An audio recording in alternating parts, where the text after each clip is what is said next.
Well, hi, everybody. Thanks for joining us on Logistics Executive TV. This is part of our Logistics Uncovered series, which we're talking about logistics and supply chain matters that are taking place around the world. Today, I'm joined by the head of our consulting, Mark Lutton. Mark, thanks for joining me. It's great to be here, Kim. Thank you for inviting me. Welcome. Now, Mark, I want to talk today briefly about the activities that are taking place in this region and some of the solutions to the disruptions that are happening here. Let's talk about Red Sea. What are some of the solutions that you're seeing taking place to move containers?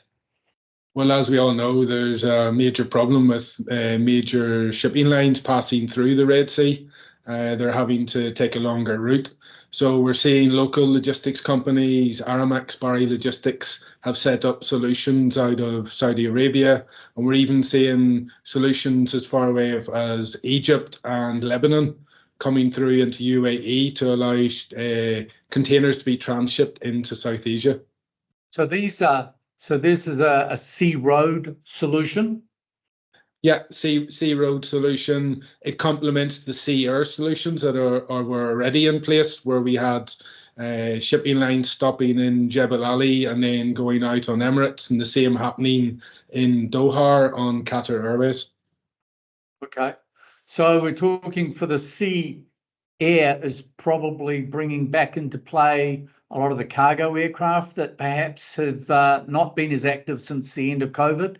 And rates have dropped considerably and the air capacity required isn't so great, right? Yeah, we're starting to see a take-up, higher utilisation on air cargo. But of course, that's also offset by the increase in the number of passenger flights that have from transiting through the region. So there is still several planes still grounded. They're still not all back up in the air post-COVID. Okay.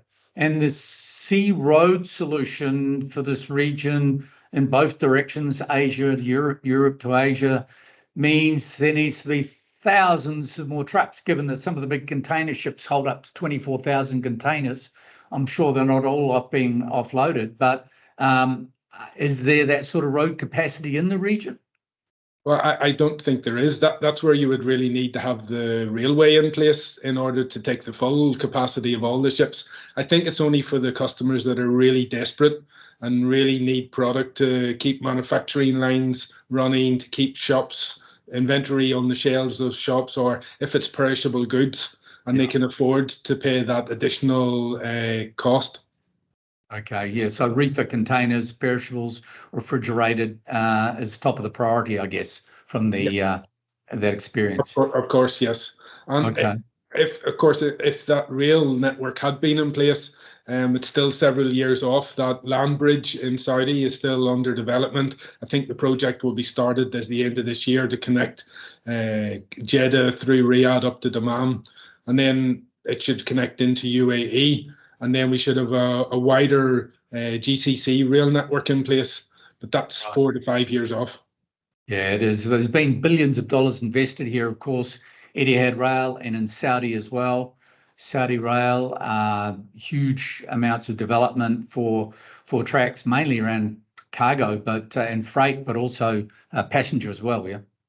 Yeah, we've seen Saudi Arabia this week talk about their luxury passenger service that they're going to offer. The UAE had their first passenger train service, which was for ADNOC, was in the news this week.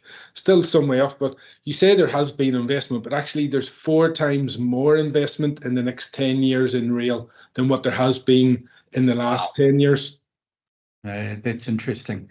So let's span out a little bit and look at the broader perspective globally. What can you tell us about how other routes, we know a lot of the majority of ships are now going around Cape Horn, around South Africa, to help deal with the bottleneck.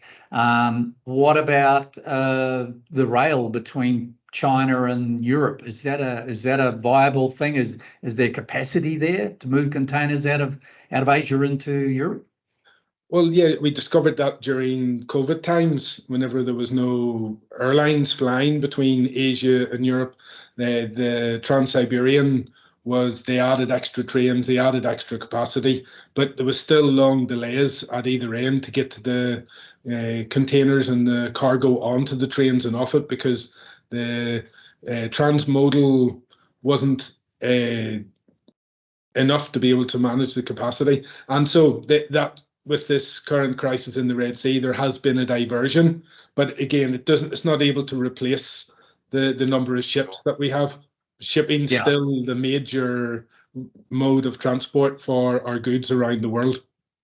Yeah, I think this has just been highlighted to the world in general in the last month or so, just the massive amount of traffic. You see those maps on LinkedIn and elsewhere and TikTok about how many thousands of ships are moving at any given time.